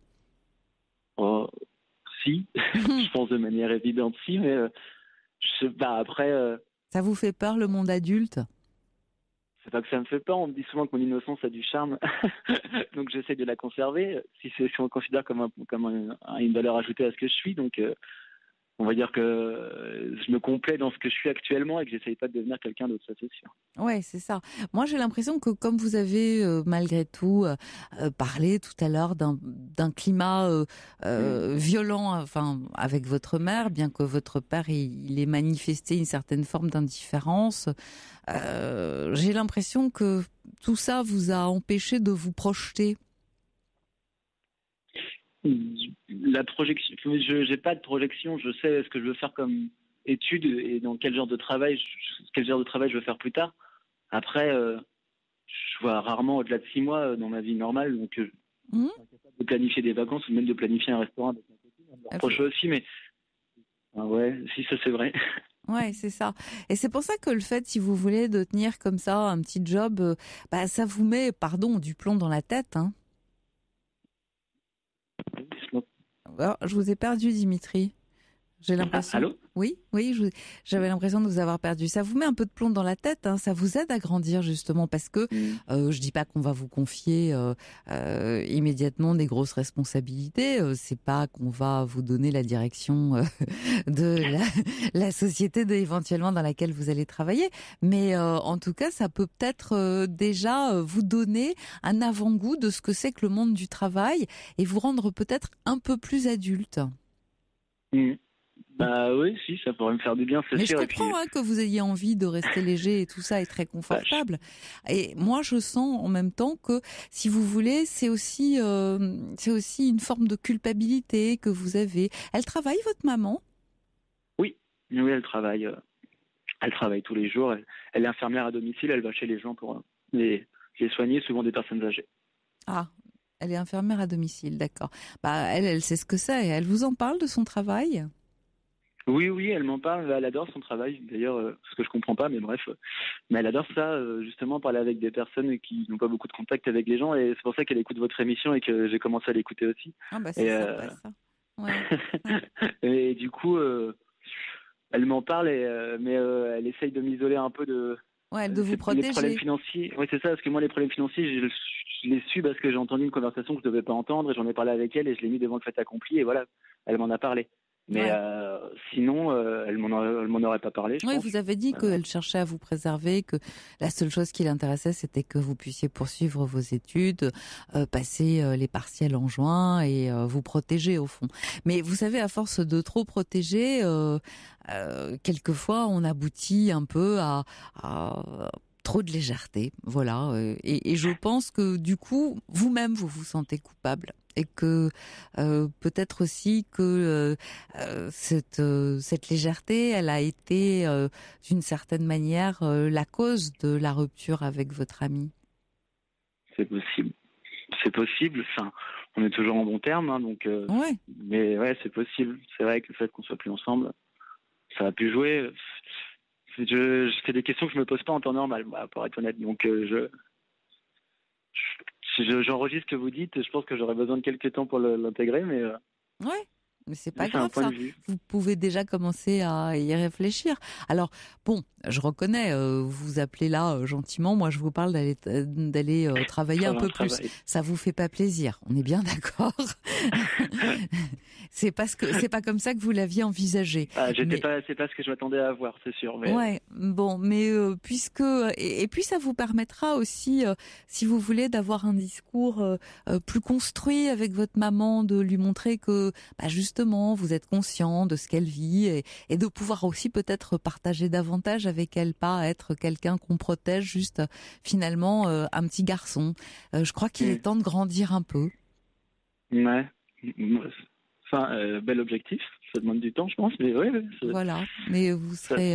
je vais devoir le faire un jour de toute façon, donc trouver un travail peut m'aider à le faire, c'est vrai que ce serait une bonne idée. Oui, parce que finalement, quand on fait une école de commerce, souvent on est appelé à faire des stages après par la suite. J'en ai fait quelques-uns déjà. Ouais, c'est plutôt bien passé. Donc ça veut dire que vous êtes apprécié, j'entends à votre voix que vous êtes sociable, que vous devez avoir un bon contact. Et néanmoins, c'est un peu comme si vous aviez peur de rentrer dans le monde. Voilà, mais je comprends ce que c'est d'être protégé et de vouloir profiter de la vie. Vous avez raison. Sauf que là, peut-être, c'est l'occasion de se secouer un peu. Ouais. Vous avez sans doute raison. Allez, on va être un peu courageux. D'accord, Dimitri? Je vais préparer mon CV alors. Ouais. Je vous souhaite bonne chance. Merci beaucoup, Caroline. Au revoir. Merci. Au revoir. Bien, on souhaite bonne chance à Dimitri. Le 39-21, je vous attends. Et tout de suite, nous allons prendre Romain. Bonsoir, Romain. Bonsoir, Caroline. Alors, je suis tout à vous. Oui, moi je viens de Bretagne, je viens d'arriver sur Paris. Ouais. Et on va dire que j'ai un peu de mal à m'adapter à la vie parisienne. Où est-ce que vous étiez en Bretagne? Du côté de Brest, ouais. Plouguerneau pour ceux qui connaissent.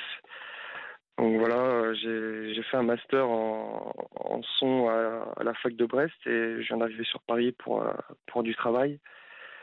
Et je déprime. Là, clairement, je déprime. Ouais. je suis pas bien. Enfin, je connais personne. J'arrive pas à m'adapter à la vie parisienne, en fait. Ah, mais c'est ça vrai que ça fait un m'impressionne. choc, hein. Quand on a... Oui. Vous avez toujours vécu là-bas en Bretagne? Non, non, non, non, non, non. J'ai beaucoup voyagé parce que mes parents ont eu un divorce difficile. Donc depuis mes 9 ans, je navigue entre le Luxembourg et la Bretagne. Bon. Donc, un père en Luxembourg, une mère en Bretagne ou l'inverse? Voilà, c'est ça. Ouais. Des frères, Ouais. des sœurs, Romain? Oui. Et où sont-ils? J'ai mon frère qui travaille à l'étranger Ouais. et ma sœur, j'ai plus de nouvelles. Ah bah, Depuis récemment parce qu'on a eu un décès difficile dans la famille. Voilà. d'accord. Et puis donc, du coup, suite à ce décès aussi, j'ai coupé les ponts un peu avec ma famille en Bretagne. Donc, c'est pour ça j'ai l'impression d'être un peu seul, quoi.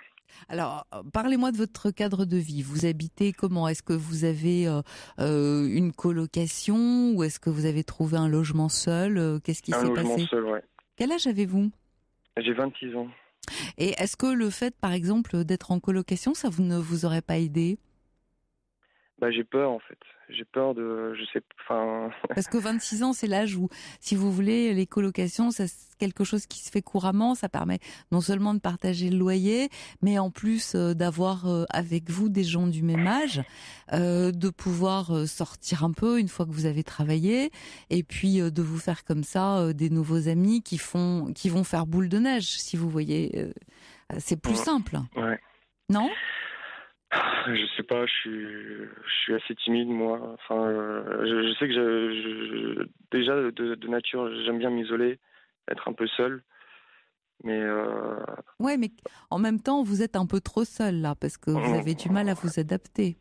ouais, c'est Donc ça. l'idée, c'est de faire en sorte que vous ne vous sentiez pas exclu, que vous arrêtiez de vous sentir comme ça à l'écart et de vous permettre de vous adapter et de faire en sorte que Paris vous apparaisse sous un autre visage. Mm, mm. Ouais. Vous avez quel genre d'horaire? Je travaille là, en général le soir ou la nuit, quoi. Ouais. Et la Mm. journée, vous faites quoi? La journée, Vous je suis chez dormez? moi. Ouais. Oh, ouais, je suis chez moi, je dors, je regarde la télé, je joue à la console. Voilà. Ouais, pas très constructif tout ça. Non, c'est ça. Ouais. Vous avez essayé de faire un tour du quartier, de regarder au moins autour de chez vous comment ça se passait? Oui, j'ai essayé de faire des sorties, mais c'est un peu compliqué parce que bon, je viens de terminer mes études, je commence à travailler, et j'ai un prêt étudiant et la vie parisienne. Enfin, j'essaie d'aller faire des musées, de rencontrer du monde, d'aller dans des bars, mais C'est cher. bon, ouais, voilà. Ouais, c'est vrai. C'est Mm. vrai que c'est cher. Mais enfin bon, on peut quand même trouver à sortir et que ce ne soit pas des trop grands frais, hein. Vous savez, ça peut. Mais pour ça, il faut être un peu curieux.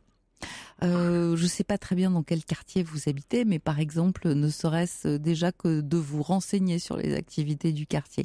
Qu'est-ce qui se passe? Est-ce qu'il y a une maison de la culture? Est-ce que il y a des activités qui sont proposées à la mairie? Est-ce que voilà, tout un tas de choses comme ça qui permettent de vous impliquer. En même temps, si vous travaillez la Ouais. nuit, je reconnais que c'est vrai que les activités, elles ont souvent lieu le soir. Maintenant, rien ne vous empêche de vous inscrire aussi sur des sites, non pas de rencontres, mais vous savez, où on profite de certaines activités ensemble. Il y a des gens qui n'ont pas envie d'aller au cinéma tout seul ou qui n'ont pas envie de visiter une expo puis tout seul. Vous en parliez tout à l'heure.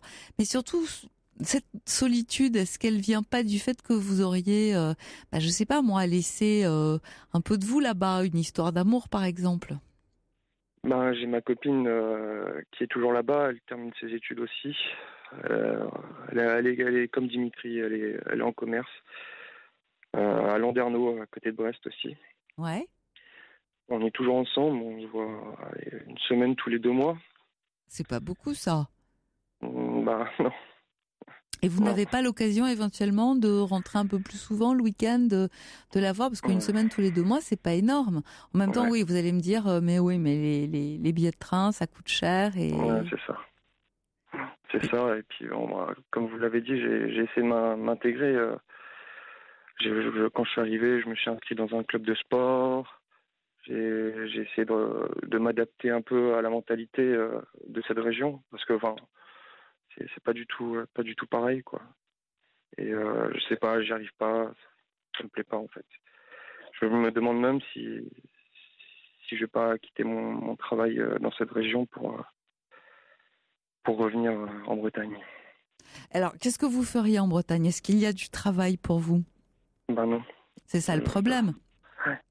Et là, je pense que ça va être un autre gros coup de déprime, parce que si vous êtes venu à Paris, vous avez un travail, repartir là-bas et vous retrouvez finalement le bec dans l'eau, ça, je peux vous dire que c'est difficile à vivre aussi.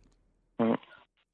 Est-ce que ça vaudrait pas le coup plutôt, malgré ce coup de déprime que j'entends et que je comprends très bien, parce que quand on a toujours vécu finalement de façon assez paisible, Paris, c'est vrai que c'est un grand choc. Plutôt que, est-ce que ça vaudrait pas le coup d'essayer de vous organiser, de faire en sorte qu'ici la vie soit plus douce? Vous savez, moi souvent je le conseille, peut-être que c'est répétitif, mais déjà, quand vous sortez, ne serait-ce que d'aller tous les jours à la même heure dans un bistrot ou dans un bar, ça va vous permettre de dire bonjour au fur et à mesure, parce que les gens fréquentent toujours les mêmes endroits aux mêmes heures. Donc vous allez retrouver des visages qui vont être de plus en plus familiers. Quand c'est familier, vous pouvez lier la conversation. Alors en même temps, j'ai entendu que vous étiez timide, mais vous savez, sourire, ça n'engage pas à grand chose, ça coûte pas très cher, et puis ça vous permet de prendre un café, de discuter. Vous pouvez aussi éventuellement voir des gens de votre âge qui sortent de leur travail, de pouvoir échanger. Dans un premier temps, je crois que c'est échanger le plus important. Ouais, mais je me sens pas à l'aise en fait quand je suis seul dans ces endroits-là. J'ai l'impression d'être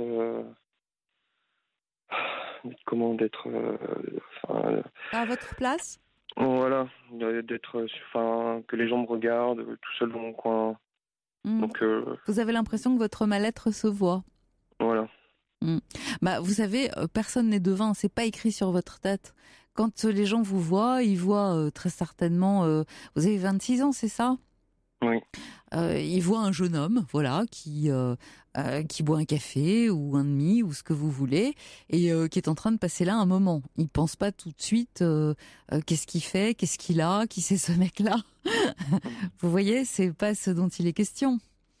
Ils vous voient, vous, sans se poser trop de questions.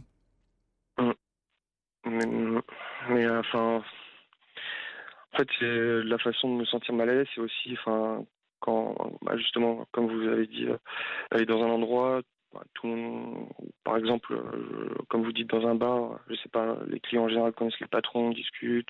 Ouais. Là, moi, j'arrive, je suis dans mon coin, quoi. J'ose pas. Ouais, mais je pense que vous êtes timide. Vous êtes timide, vous vous sentez mal, et du coup, vous avez l'impression qu'on ne veut pas de vous. Ouais. C'est ça surtout le souci. Alors je reçois un petit SMS qui dit: je connais bien les horaires décalés et je suis arrivée il y a 3 ans, région parisienne. Je me suis inscrite sur OVS où j'ai pu découvrir bon nombre de sorties, rando, ciné, expo, parce que je tournais en rond et en plus sans télé. Ouais. Ça pourrait déjà être une solution. OVS, on va sortir. Ouais. Ouais, mais après, je sais pas. Parce que j'ai beaucoup réfléchi aussi. Est-ce que je me suis dit que si je me suis renfermé, c'est peut-être à cause de ce qui s'est passé dans ma famille. Parce que du coup, je parle plus trop à personne.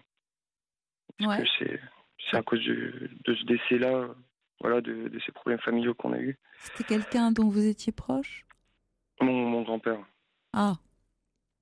Et qu'est-ce qui s'est passé donc à ce décès, si vous ne parlez plus à personne? Est-ce qu'il y a eu des soucis d'argent, d'héritage peut-être Ouais, c'est ça. Ouais. Il y a eu des conflits familiaux à ce sujet? Ouais. Ouais. C'est toujours compliqué, hein. On le voit bien dans l'actualité en ce moment. Ouais. Ouais. Et surtout que, déjà, mes relations avec la famille étaient c'était assez froide parce qu'il voulait pas que je parte sur Paris justement, parce que je réalisais mon rêve, quoi. Travailler dans le métier que je voulais faire. Mm. Donc déjà, voilà. Mais Donc, vous l'aviez pas envisagé, ça, quand vous avez commencé vos études? au début de mes études, je me suis dit, j'y vais, je fonce, je fais ce que j'ai envie de faire. Bon, après, voilà, j'écoutais pas mes parents, ils m'apportaient pas de soutien, donc je faisais tout de mon côté déjà. Et puis Je me vous étiez repliais sur seul en moi-même. plus, parce que ils étaient séparés. Donc j'imagine effectivement que votre copine, elle doit avoir une grande importance dans votre vie, parce que effectivement Ouais. vous êtes seul. C'est la seule personne qui vous comprenne aujourd'hui? Oui. Mm. Ça, ouais. Ouais. Mais Quel bon, âge a-t-elle? elle a 24 ans. Alors vous avez des projets tous les deux? Elle en a. Elle Ouais. en a, ouais. Elle veut qu'on habite ensemble dès l'année prochaine. Mais je sais pas, je me sens pas prêt, j'ai peur de m'engager aussi. Ça fait combien de temps que vous êtes ensemble? Ça va faire 3 ans, fin mars. Vous avez peur de vous engager. Qu'est-ce qui vous arrête? J'ai peur, j'ai peur de miser trop et ça marche pas et qu'au bout de 3 semaines, 2 mois, on se sépare et voilà, de tout gâcher pour... Oui, mais en même temps, ne pas l'avoir ou ne pas l'avoir beaucoup pour ne pas se séparer, vous êtes d'accord avec moi que c'est pas forcément la bonne solution. Ouais. Vous savez, à un moment donné, vous serez peut-être obligé de prendre le risque, parce que sinon, là, pour le coup, vous allez vraiment la perdre. Ouais.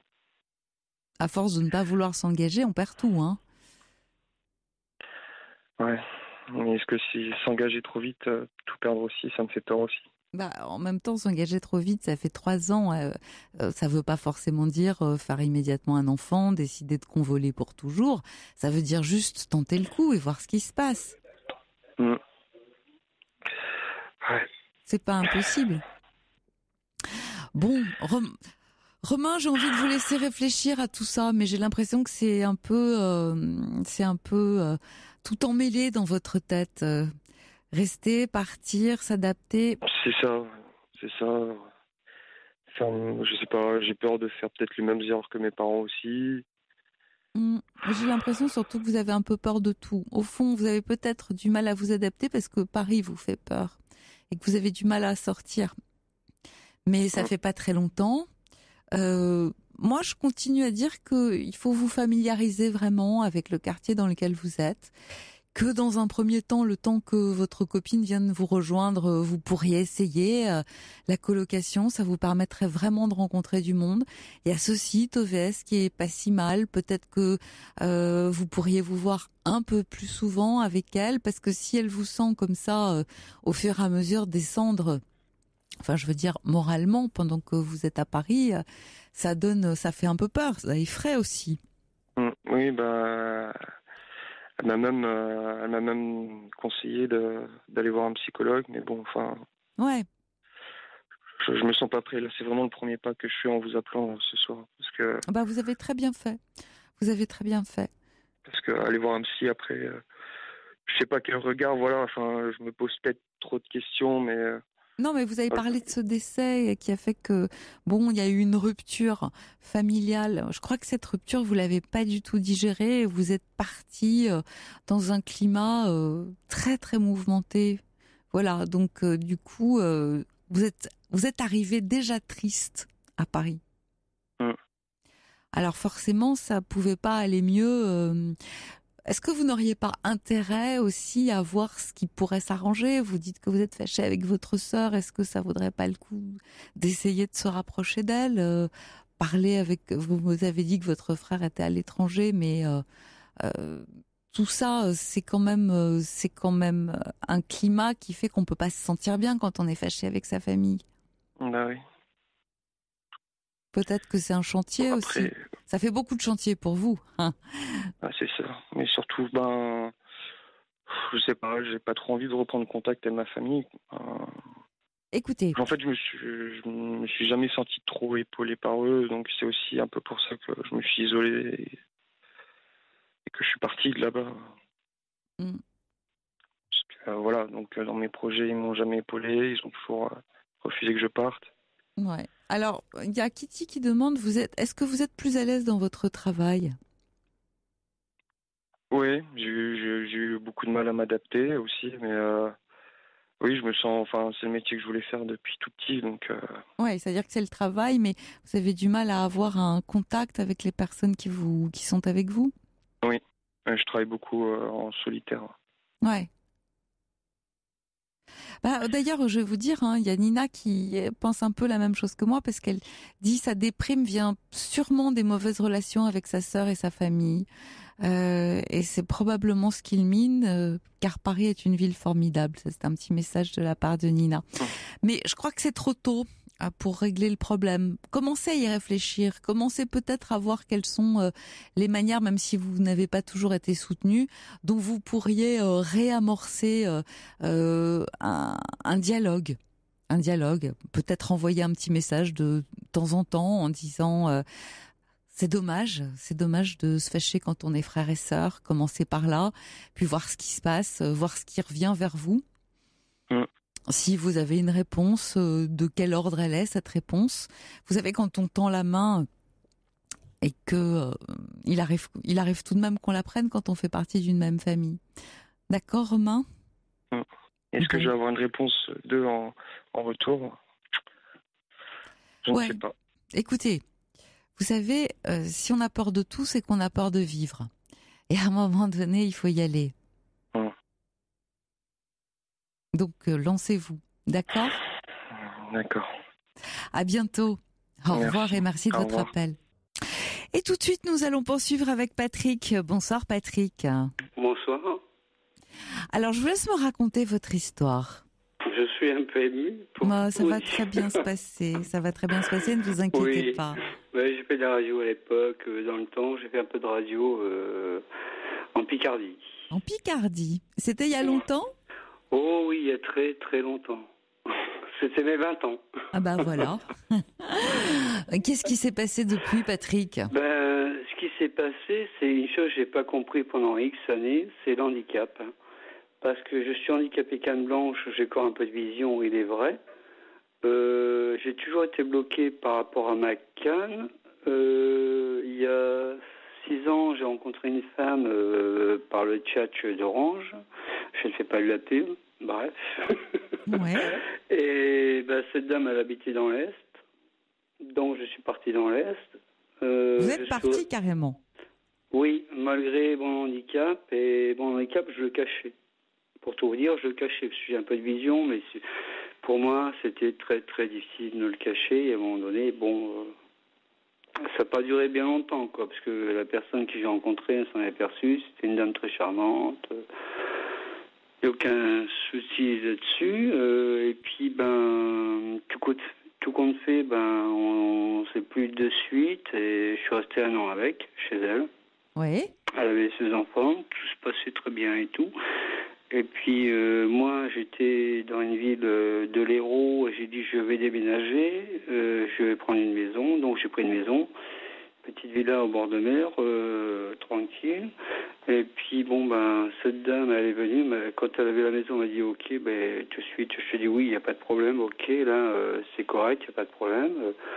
D'accord, j'ai pris un camion, je suis monté avec un camion avec un ami, elle est venue, avec la petite fille qui avait 8 ans.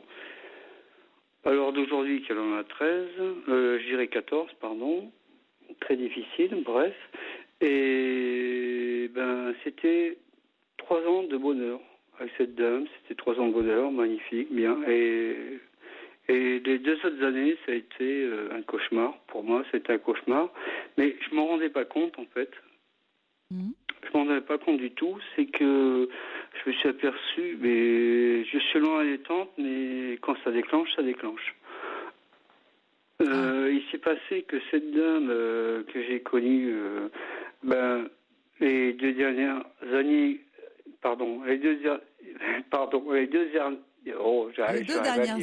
les deux dernières années catastrophiques. Mais pourquoi catastrophique ? Qu'est-ce qui s'est passé ? Il s'est passé qu'il y avait de toute façon, c'est Internet qui m'a tué carrément le couple. Hein. On n'était que sur le canapé. Le matin, se lever, c'était Internet jusqu'au soir. Oui. Bon, moi, je suis cuisinier de métier. Je cuisine, je fais plein de choses. En fait, c'est moi qui n'ai pas la vue, c'est moi qui en fais plus, quoi. C'est fou, ça. Et pendant 2 ans, j'ai rien dit. Et un soir, j'ai pété un câble. J'ai dit, maintenant, ça suffit. J'ai dit, c'est plus possible. J'ai dit, non, excuse-moi, je m'en vais, je fais mes valises, je m'en vais à Paris. Elle m'a dit, t'es pas capable de partir, t'es pas capable de faire tes valises, t'es pas capable. Et après, j'ai réfléchi, j'ai dit, non, c'est pas moi qui vais partir, non, désolé, non. Moi, j'ai pas à partir, moi, je me sens bien, je n'ai pas à partir. Ça fait 2 ans que j'essaye de discuter avec toi, et quand je te pose la question, il faudrait peut-être qu'on parle. Tu me réponds, qu'est-ce que tu veux que je te dise?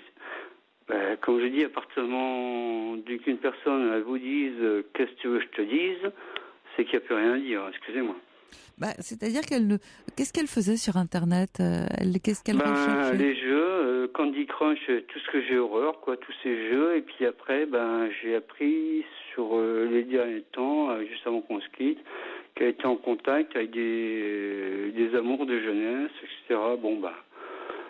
Ça, ok, c'est une chose, mais bon, après, on ne sait pas. Bon, la petite, je disais, écoute, la petite, elle m'a dit, tu vas parler dans la voiture. Écoute, j'aimerais bien qu'on parle ensemble à table, et puis qu'on discute calmement, et puis... non, j'ai quelque chose à dire à ma fille, je lui dis dans la voiture... il y a tout ça qui n'a pas été, puis que l'année on n'était que sur Internet. La petite est rentrée, faisait ses devoirs dans sa chambre, et puis il n'y a pas lui acheter un iPhone, il n'y a pas lui acheter un iPhone, alors que je suis entièrement contre pour une enfant de 13 ans. Ouais. Un iPhone, non. D'ailleurs, j'ai appris qu'à l'heure d'aujourd'hui, elle l'a plus.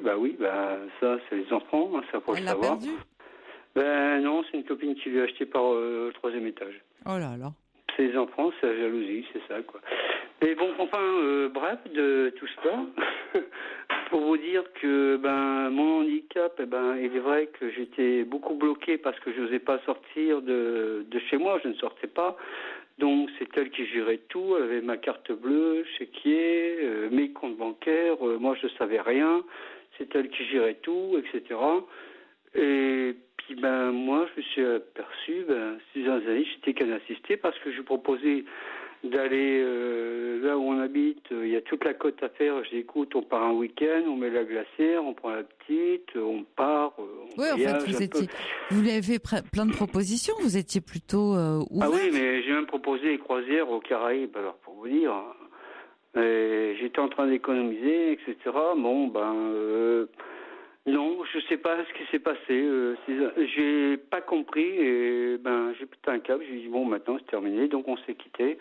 Elle est partie, elle est partie chez sa fille. Elle m'a raconté ce qu'elle veut. Elle était chez sa fille, oui, mais la petite était chez des amis. Enfin bref. Je lui ai dit, écoute, reviens à la maison, on discute, on parle calmement. Elle m'a dit, non, je rentre plus. J'ai dit, écoute, fais comme tu veux. Elle m'a dit, il faut que je vienne chercher des affaires. Viens chercher des affaires, il n'y a pas de souci. Ok, d'accord, ok. Je lui ai dit, elle m'a dit, oui, mais il y a le canapé, ça. Je lui ai dit, écoute, prends le canapé, tiens, je te donne la télé, t'inquiète pas, il y en a 3 dans la maison, je te donne celle-là. Je lui ai dit, tu veux la plus grande, il n'y a pas de souci. C'est très cool. Elle était ennuyée pour quand on prend un appartement pour les cautions. Voilà, elle était ennuyée pour les cautions. J'ai écoute, ennuyée pour la caution, tiens, je te paye la caution. J'étais très, très, très, très gentil. J'ai été très cool jusqu'au bout. Et alors d'aujourd'hui, j'ai plus de nouvelles.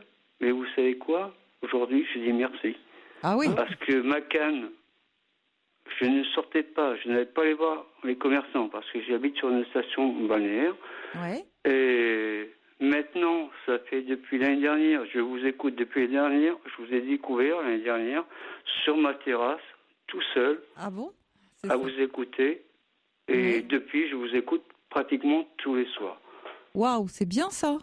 Et vous m'apportez beaucoup parce que j'ai beaucoup réfléchi. Et il y a un monsieur que j'ai entendu d'ailleurs, il y a un monsieur qui était handicapé canne blanche, qui l'avait expliqué qu'il était parti. Et ce jour-là, ce qu'il a raconté, il m'est arrivé la même chose.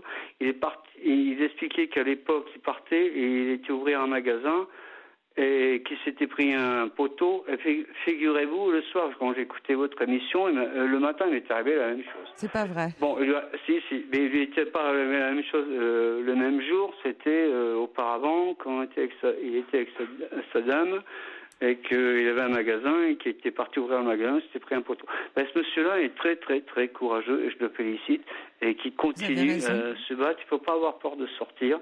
L'handicap, non. Justement, l'handicap, il peut apporter beaucoup de choses. Parce que maintenant, je vais chez tous les commerçants me parlent bien. Ils ont toujours une attention, ils ont tout, etc. Et là, mon ex, elle est partie. J'ai discuté avec le propriétaire, et là, j'ouvre une baraque à frites. Ah, bah c'est bien ça. Qu'est-ce qui vous a décidé ? Et le handicap m'empêche pas. Ouais, bah, finalement, vous êtes en train de me dire que, au contraire, le départ de votre ami pour un défaut de communication. Malheureusement, c'est un mal pour un bien. Ouais, bah ça vous a donné envie de sortir carrément vous avez dit un peu de l'assistanat dans lequel vous étiez parce qu'elle s'occupait de tout pour vous. Tout à fait. Je me sentais assisté, bloqué, je peux pas sortir. Alors quand vous sentiez incapable surtout. Du coup, elle vous avait. C'est comme si on m'a tout enlevé. J'ai plus de pièce d'identité, j'avais plus rien, j'ai plus de pouvoir, j'avais plus de compte, j'avais plus rien.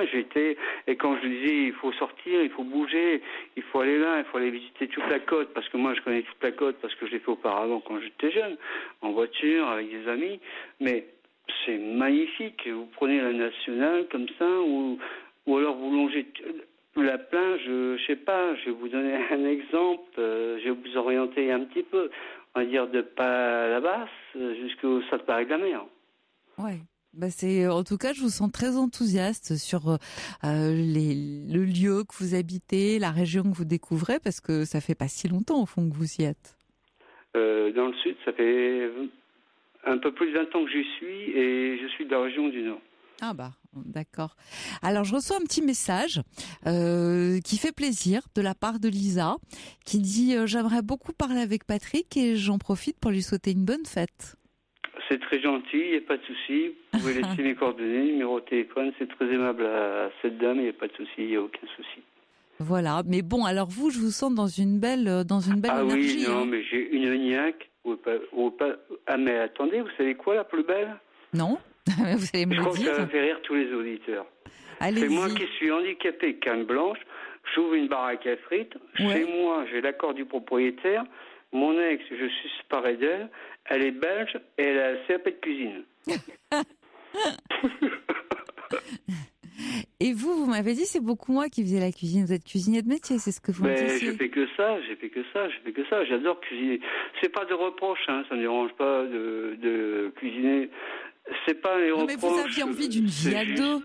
Vous aviez envie d'une vie à deux et vous êtes. Et du dialogue surtout, du dialogue. Mais quand on dit qu'est-ce que tu veux, je te dise, mais pardon, je dis pardon. Mais quand vous vous êtes rencontrés, vous parliez, non? Ah, mais c'était magnifique. On avait partout. On avait des amis qui avaient des étangs privés. On avait pique-niqué 2-3 jours. On mettait les tentes et tout. Mais c'était génial. Bon, j'ai eu des bons moments avec, c'est vrai, du bon plaisir et tout. Je ne jette pas la pierre, pas du tout. C'est que seulement, c'est un manque de compréhension, c'est tout. Ouais, vous êtes pas... Après, j'ai rien contre elle, hein, c'est qu'elle n'a pas compris. Mais bon, elle va le savoir parce que je sais que il y a une commerçante, les pizzerias, quand c'est de chez moi et tout, tout le monde se parle par Internet, bien sûr. Hein, comment dire, attends, t'es parti, enfin vous êtes séparés, ton ami il voit pas, il a pas la vue, il ouvre une baraque à frites, attends, comment t'expliques ça, toi? Ça va faire sourire tout le monde dans le quartier, bien sûr. Et puis les gens, ils vont m'encourager, bien sûr. Évidemment, pourquoi on vous encouragerait pas? Tout à fait, mais je suis à 100%. Mais c'est pour ça, je dis à tous les auditeurs ou auditrices que s'ils ont une canne blanche, qu'ils n'hésitent pas d'aller chez les commerçants, aller les voir et tout. Parce que moi, j'ai eu cette appréhension, c'était très difficile. Hein. Je travaillais beaucoup en restauration, hôtellerie, etc. À l'époque, quand j'avais la vue, bon, j'ai encore la vue, heureusement, mais ça va, j'arrive à m'en sortir, j'arrive à faire ce que je veux. Malgré que moi, c'est un dixième, voilà. Bon, vous êtes courageux. je suis pas courageux, j'en veux, j'ai la niaque et moi je me dis parce que les gens, qu'est-ce qu'ils pensent quand ils voient une personne avec une canne blanche, ils pensent qu'il n'a pas de cerveau. Non. Si, madame, excusez-moi, mais pour vous, ben oui, vous vous sentez démunis. Moi, je vous dis, avec une canne blanche, on se sent démunis. Mais Ouais. en fait, non, ben il faut pas. Et ça, je l'ai vu. Tous les commerçants, je suis très très très bien accueilli. Il n'y a pas de souci. Vous vous êtes fait des amis? Comment? Vous vous êtes fait des amis? Alors là, je fais très très attention aux amis. Les amis, vous savez, ça se compte même pas sur les 5 doigts de la main. Même pas. Parce que, pour la bonne raison, quand je suis arrivé ici, je suis sur une station balnéaire, bien entendu, mais des fois, je cuisinais, j'avais plus de 20 personnes sur la terrasse. La pizzeria à côté, le patron que je connais, me disait, mais Patrick, mais attends, tu te rends compte, mais t'as vu le monde que t'as chez toi? Il dit, j'en ai pas autant chez moi, comment tu fais? J'ai dit, oui, mais moi, oui, comment vous faisiez? Je sais pas, c'est mon sourire, être agréable. J'aime recevoir, j'adore les gens. Et maintenant, non, maintenant, je penserais plus à une vie de couple et me protéger, quoi. Ouais. Faire ce que j'ai à faire. Oui, bien sûr. Et vous avez raison. C'est-à-dire que vous avez envie de continuer, de rencontrer quelqu'un à nouveau et d'avoir enfin l'occasion de partager, c'est-à-dire ce rendez-vous manqué, en fait. Tout à fait. Et il y a un monsieur qui vous a téléphoné il y a, je sais pas, il doit y avoir 3-4 mois de cela, étant handicapé canne blanche, et il avait bien expliqué, vous avez posé la question s'il avait des amis, et vous avez expliqué que, vous savez, ça vole au ras des pâquerettes. Ah. Donc, ces gens-là, c'est à éviter, mais voilà. Faut pas généraliser, Patrick. Non, faut pas généraliser, je suis entièrement d'accord avec vous, mais j'ai quand même un certain vécu, quoi. Je ne vais pas dire j'ai la connaissance, j'ai la culture, je vais dire j'ai une partie de connaissance et j'ai une partie de culture. Oui, je suis d'accord. Mais à tous les gens, je dis bien, et à tous les auditeurs et auditrices, s'ils ont un handicap, qu'ils n'aient pas peur, il faut foncer dans la vie. Ouais, il faut faire avec. Oui, parce qu'on n'a pas le choix. Mais oui. Non, il est vrai, c'est pas toujours c'est pas facile. Hein, c'est pas facile. C'est facile de parler, mais ouais. En action, c'est autre chose. Je sais. Je comprends très bien, mais j'encourage tous ces gens-là à se battre. En tout cas, c'est un formidable message que vous délivrez. Je suis contente. La baraque à frites, c'est une bonne idée, c'est génial. Oui.